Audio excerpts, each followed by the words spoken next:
What's going on, guys? Welcome to the first podcast of Healthspan Academy. We're excited to be here.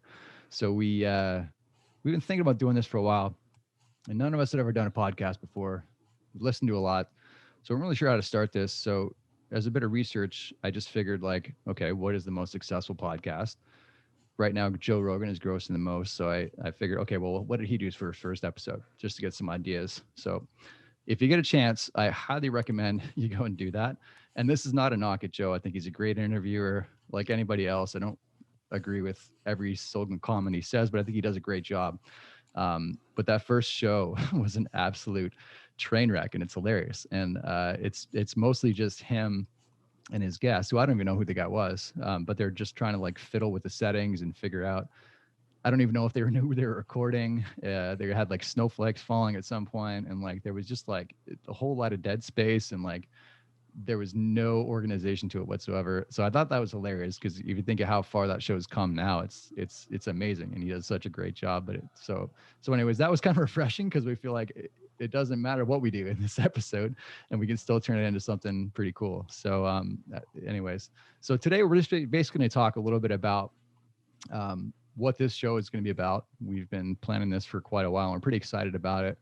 And I'm excited to be working with Kyle. I've been friends with Kyle for about 6 years now. And we just met at the gym. And he's someone that's always kind of been into development for himself. And he's really taken an interest in really going to the next level in his career. And he's the youngest captain of an airline I've ever met. So he's done really well with his career. He's recently really taken some laser focus into his health and fitness and longevity. And he's made some really incredible changes in a short amount of time. So I'm excited to learn more from him and on the go here, and for you guys to learn more from him. So Kyle, I know recently, since the pandemic hit, you started a business and which has done well for you. And, you've been grounded obviously from the airline, which was probably frustrating. And most people would sit and whine about it. Instead, you just decided to like start a business, and it's done really well. And I know that you've really taken a big interest in that fitness. So tell me, like, what was the major motivating factor for you to really like make a big change in that fitness and health? Yeah. Hello, everybody. Appreciate the introduction. And I did too look at the Joe Rogan podcast and thought it was hilarious. And that's definitely relieved some pressure going into this podcast. So with regards to your question, what was really the major factor or factors that really led me into the health and fitness, and even more recently down this path of longevity, health span thinking, as opposed to just lifespan thinking. And it really was more of an awareness thing. Previous relationships weren't going my way. Frustrations were arising, and things that I just couldn't explain. I couldn't communicate to myself or to people around me very well. Just a lot of stress, a lot of negative people around me, a lot of negative thoughts. And at one point, I met a person, became one of my best friends, and he mentored me down a different path. And I truly have to give a lot of credit to him for kind of shifting my focus. And that basically started me down a path of like personal development. I really started learning how to communicate in a relationship with my friends, how to form a different mentality, how I could how to form this concept that I get to control who I am, who I want to be, and understand that there's information out there, and there's a valuable information out there, and there's a way to do things that's been proven, and I don't have to just come up with it all on my own. So For sure. So leading down that path, I basically dialed in my communication skills, like I said, my leadership skills, became a captain at Air Canada a couple of years ago. So that really was an eye opener when I was put in a position, in charge of 200 people, and how, Cool. what kind of leader I wanted to be.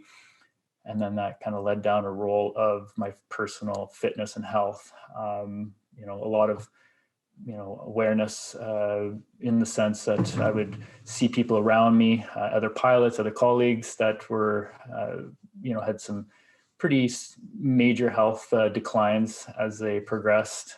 Flying is not the gentlest on your body. Sitting a lot of times, cosmetic radiation, time zone travel, a lot of issues. And I knew that I had to take steps to counteract that if I really wanted to have the best life. Love my job. I don't want to quit it. And I don't think I ever will until I have to. But cool. I think that, that's what really steered me down this path. Awesome, man. Yeah, you need that balance. You gotta and I think it's easy to get lost in that when the career becomes demanding. It's easy to just set your health and fitness aside, and it always catches up with you. So I know you've made some major changes to your health recently. What's the main focus for you right now? Yeah, right now it's my gut. To be honest, that's been one of the lengthier processes, but everything has led me back to understanding that, without a healthy gut biome, it's just kind of useless what you eat. Like everybody's told these different health ideas, what is healthy, these different concepts, but everybody is totally unique, totally different. And it absolutely depends on your gut biome and the health of it. For sure. So yeah, 100%. It's just, I was, very ignorant towards that aspect. I considered myself a very healthy person, and understanding in the last, I would say I've been dealing with my gut for about 6 months now, and I can happily report significant progress. And what a difference. That's awesome, man. So. And it's crazy how connected it is to your cognition and your sleep. And that when you make those changes, it's like night and day. With your supplementing schedule and figuring out your food sensitivities and all that stuff. It's it can be annoying to go through that, but it's so worth it. And it's, you get that mental clarity that is priceless at that point. I want to talk a little bit about references because I know you do a lot of reading, a lot of podcasts, digesting a lot of courses, and you're always picking up new information. And I'm kind of the same. And we've actually stumbled across a lot of the same books by chance. So what's been a recent eye-opening read for you? Well, I always like to start off, anytime anybody asks me this question, I always like to start off with the 2 books that were the most influential in my life, that really helped me turn the corner, so to speak. And that was by Ryan Holiday, Ego's the Enemy and The Obstacle is the Way. 2 books that I've read at least 10 plus times. Wow. They are very much humbling, and they're very much motivating. And that was just something personally that I needed. And so I definitely revert back to those books a lot. But the one book more recently that has really, really changed my approach to basically everything is Atomic Habits by James Clear. Yeah. And, again, we think we know a great way of doing things. And we think it's just determination and passion and all of these kind of superficial things that we don't actually put into context or put down on paper. And James Clear really outlines practical, implementable ways on an individual basis. He doesn't suggest that his way works for everybody, but he suggests ways that will work for, each person, and you can kind of sculpt that. And that's been such an eye opener. So cool. Yeah, I read that one. I did the Blinkist version, I think, of Obstacle Way and Ego's the Enemy. I've yet to read all the way through those, but they'd sound really interesting too. Cool, man. Awesome. Appreciate that. I'll have to check out those other books when I get on my next read.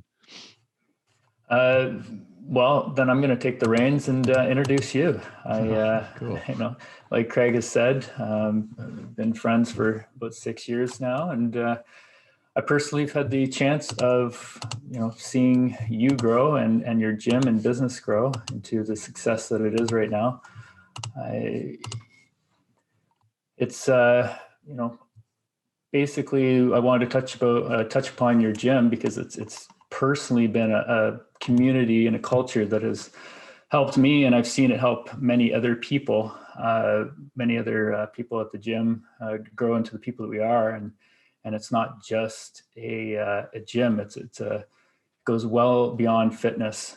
You've done an amazing job of cultivating that culture, and Thanks, I really wanted to get into the ideas or the reasoning, the mentality behind your physical fitness, and why you started the gym. So what can you tell us about kind of the history leading up to the gym opening, and what led you down that path? Cool. Yeah, it's kind of a long story. I'm going to do the condensed version. uh, I kind of found fitness around towards the end of high school. I was a pretty competitive baseball player, and I was kept getting injured, and kept going to physio. And I always loved the process of getting physio because you learn so much about your own body in the process. Um, but it's frustrating. So it made me like really want to rethink the mechanics and what was causing injuries. So that led me into bioengineering, and that also kind of has like a anti-aging science stuff to it that I wasn't really that interested in then. I kind of followed through with the biomechanics stuff, and liked it enough that I did a master's in like spine biomechanics. And my motivating factor was for like improving people's pain, because I didn't want people getting injured the way I was getting injured, and that was like my driving force through school. And then I ended up liking academia. I worked at Laurier for a couple of years, doing research on gait mechanics and stuff, and then fell back into the knee. I had a whole long history of knee issues, and I knew a ton of people that had knee issues. So I decided to jump into a PhD in knee mechanics, thinking that I'd be able to fix everybody's knee problems. And the research was interesting, but the deeper I got into the research, the more I started to realize that it's like the research and the orthopedic biomechanics, the stuff that I was working on, is really a band-aid. Like the root issue that causes the injuries is in real time. It's like when people are moving. So that made me get interested in the coaching aspect and figuring out how to correct people's movements and refine the issues to prevent injuries before they happen, because it's way easier to prehab something than it is to rehab it.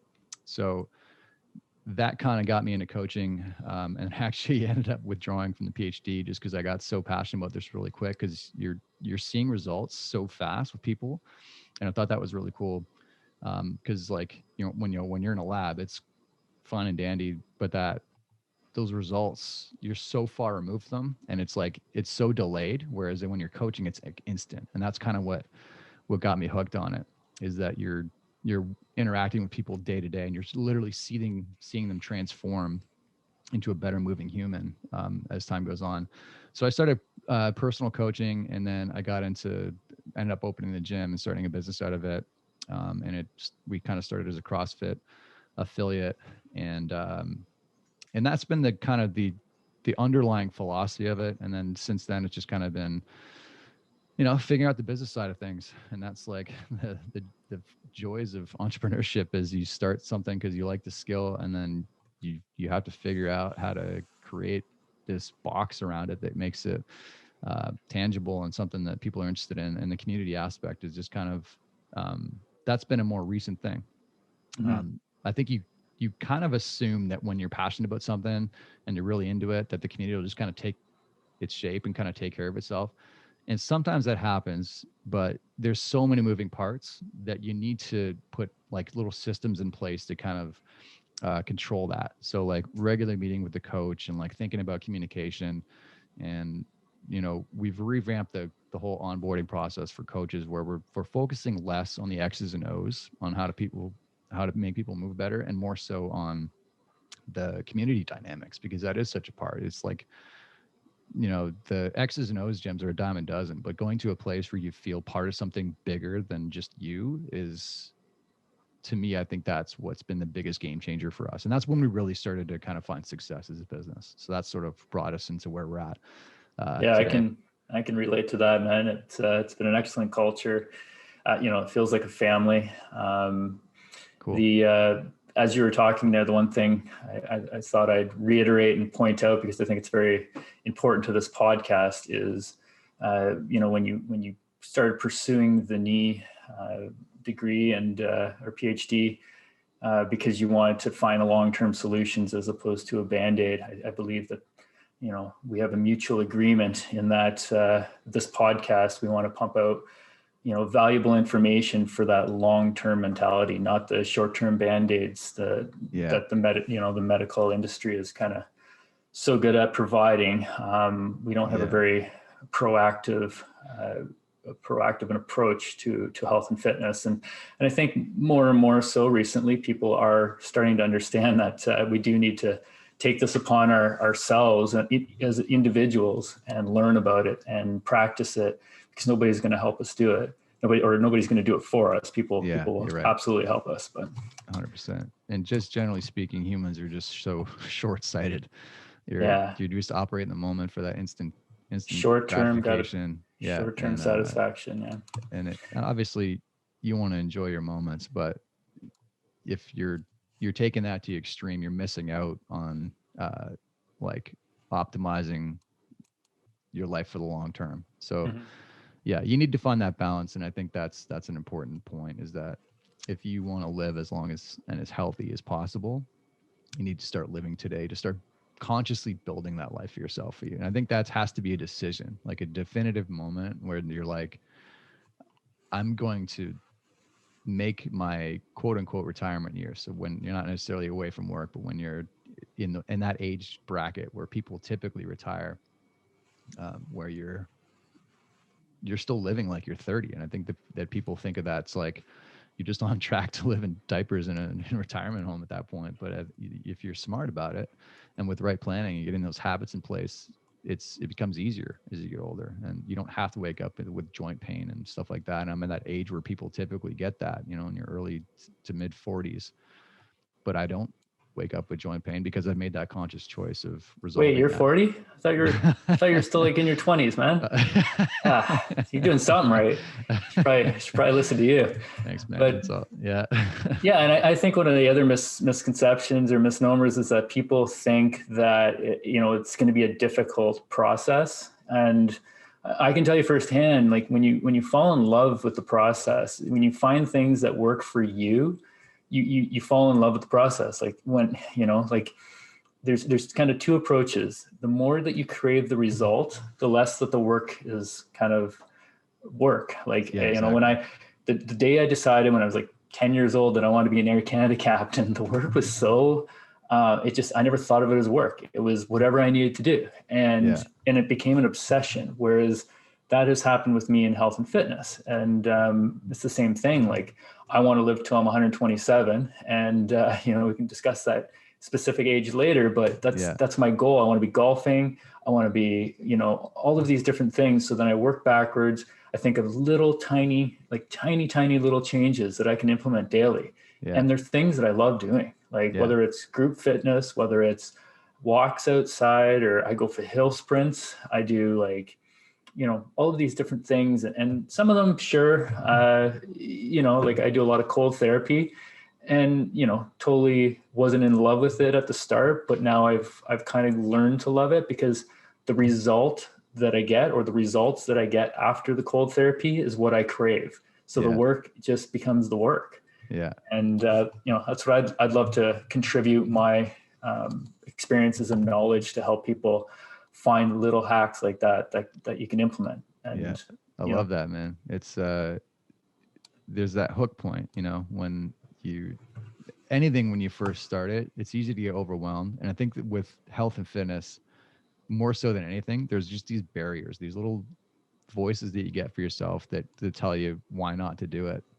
And it's so easy to get distracted and taken off the track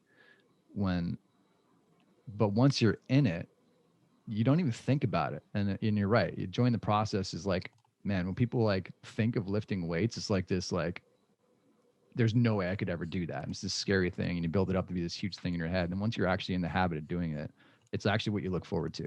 And that's like a cool mental switch. And it does happen with work. But I find with fitness, just because people have this stigma attached to it, where it's,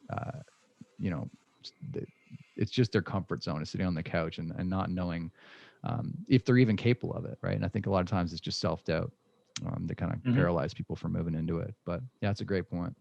Yeah, it's, everybody needs to measure themselves, not by anybody else's standards, but by their own, right? So, For sure. I I can say with certainty, I don't look at, people that are, you know, bigger and stronger, and I look at myself as, am I better today than I was yesterday? And Yeah, if I say yes every single day to that question, then I'm going to continue to turn into a better version of myself. for sure. And what better definition of success than that, right? So, 100%. um, I wanted to ask you one more question. I know you've Sure, man. done a lot in the last 6 years that I've known you. Growing the business. I know you wrote a book. I Yeah. had the pleasure of looking at it, proofreading it, giving you my 2 cents at least. And Making it a little less rough. well, yeah, yeah, it was an awesome book. Thanks, man. And I believe it lined up a lot of the values that we share as well. Cool. Simplified information that doesn't really get into the nitty gritty, because a lot of people will get lost in the nitty gritty. Yeah. I myself sometimes get lost in the nitty gritty. So just wanted to ask about that book, the experience, the process, and then one more question after that, actually. So Sure, I'll let man. you answer that one. Yeah. The process, it was a combination of I always had in the mind and wanted to write something. And I started out as just wanting to write something for myself, just having like a blueprint of the habits that I need, just so I've got them all in one place. Cause I've done so much learning from all these different places about, mobility and conditioning and strength and, mental health and the whole bit. And I just felt like that's where I want everything, kind of in a central hub of where I could use it for my own health. And I've just kind of taken bits and pieces, and that's sort of where you see the sidebars of me talking about my own experience with stuff, because I stumbled through a lot of this stuff, and it took me a while to really straighten it out and get to a point where it's efficient for me. And it's still a work in progress, and it always will be. But yeah, between that and then COVID happening and me wanting to expand in other avenues and be able to reach people outside of the gym, I think that was the best avenue for me to do that. So I paired up with Dr. Dan Vitale, who we both know and are friends with, and he was a good partner to co-write that with, because all the skills that he have are where I'm not the best at, and vice versa. So it ended up being a nice little product, and all the stuff that he's really specialized in, he was able to complement a lot of the content that I was putting in there. So that was sort of the process. And man, it's just been a year of revising and editing and rewriting, and it's finally come together. We're almost there. It should be out soon. Actually got Midday, my partner, doing the final proofread to check for all the annoying grammatical errors, and she's pretty good at that. So hopefully be out soon. But yeah, that was kind of the process. Just wanted to have a blueprint of health that I would have wanted to use myself, 10 years ago, and hopefully it's going to be useful for other people that are in a similar boat now. I think you touched on another couple of key aspects. Like, we all stumble. Mm-hmm. Basically, you and I have both admitted that this podcast is about admitting all of our mistakes, so that other people just, hopefully find value in those and can kind of skip over them. We're by no means perfect, right? For sure. And we just have to work at it just as hard as anybody else would have to work at it. Absolutely. But great on you. The book is awesome. Thanks, man. Really appreciate let me look at that. And then the last question was, what are you currently working on for your personal health and fitness? And I always like to talk about habits. Any good habits that you have right now that setting yourself up for like a long-term success? Yeah. So for me, the biggest thing was the injury history. Because of my teens and early 20s, I was just constantly like roped with injuries. So that's been a major focus for me over the years. And just recently, I've made that a higher priority over my strength and conditioning, because that stuff's come relatively easy for me, but I've never moved what I would call well. Like I understand mechanics and where to put my body. My coordination itself is okay, but I've always hit walls because of my mobility. So my overhead mobility, I've got like some scoliosis in my spine. So I've got a little annoying things that kind of I can trace back to my old injuries. And I think I, over the years, have been using my injury history as excuses. And I, but that said, I've always worked really hard at it, but I've never really taken that laser focus on making it better. And that's where I'm focused on now is because what I've found is the harder I go into the strength stuff, the more hypertrophy you get. You're more just fighting your own musculature. So for me, it was finding a system and a combination of yoga and like Kelly Starrett stuff and some of the stuff from Andrea Spino, and just kind of I put together a system that has helped fix a broken 40 something year old body to a point where I'm moving much more efficiently. And that's been the main focus for me. And I've just recently really managed to kind of break through and get some big gains there. And I can relate on that one. Cool. I was very similar, right? Sitting a lot. I didn't have the awareness that I did 10 years ago, or when I was 10 years old, started flying, started sitting in that seat. Through all the jobs that I had prior to Air Canada, and even my first bunch of years at Air Canada, I sat, and I never offset it. I never realized. And then exercise was always, a little bit more. Like I loved it, but I didn't get the full satisfaction of it or the full value out of it because of my mobility. Same thing. And when it's kind of like your gut. Like you can eat as healthy as you want, but if you don't take the time to work on your gut, then what you eat is like irrelevant. Yeah. I eat all the vegetables in the world, and if I just get gassy and it ferments and I have SIBO in my small intestine, and I'm not absorbing the nutrients, then what's the point in eating vegetables? So same thing. Yeah. I focus for like salt. Well, I still do, but I would say my first 2 to 3 years of joining when you were back affiliated with the CrossFit, as a CrossFit gym, I worked on mobility so much, and I can honestly say I stretch twice a day. I do dynamic stretching in the morning, static stretching at night. Yeah. And if I miss that once, I feel it. I know. I noticeably feel it. And so now it's just but I tie that to like a fun thing. Like at nighttime, it's like watching Netflix. Well, how do I make the bad habit of Netflix a good habit? Well, I stretch while I'm watching. So nice. Kind of little things like that. And that's what helps you wind down too. Yeah. There's so much to it, and it's so beneficial, and it doesn't have to be something that you regret doing or, don't want to do, or, really, it can be something that you love to do and find a passion for. Yeah. And my biggest stumbling block was like that, I did all kinds of like canned programs. Like I did just, I've done stuff like ROMWAD, and I don't want to knock ROMWAD because it's a good program, but it's so generalized. You really have to dive into your own limitations. And I think that's part of you have to be somewhat humble in mobility and know that just doing a child's pose a few times a week isn't going to really improve your overhead. You've got to dive into what are the specific issues and and there's so many layers and so many things that, especially when we talk about overhead range, that can be restricting you. And you kind of have to be a mad scientist with your own body when it comes to really fixing your mobility. Yeah, it does vary person to person. It is very unique to you and what range of motion you need to work on. And, there's totally different measurements and techniques and things that we can use to, tell people about to kind of go out on their own and figure it out for themselves. And, I plan on pushing a lot of content out through my website and, trying to help people with practical solutions, as we said. So cool. Sounds like, a lot of good information that we're going to be sharing over the next foreseeable future. Yeah, man, I'm excited about it. So we're going to probably stop rambling for you guys at this point and wrap things up. But I hope we kind of covered the bases.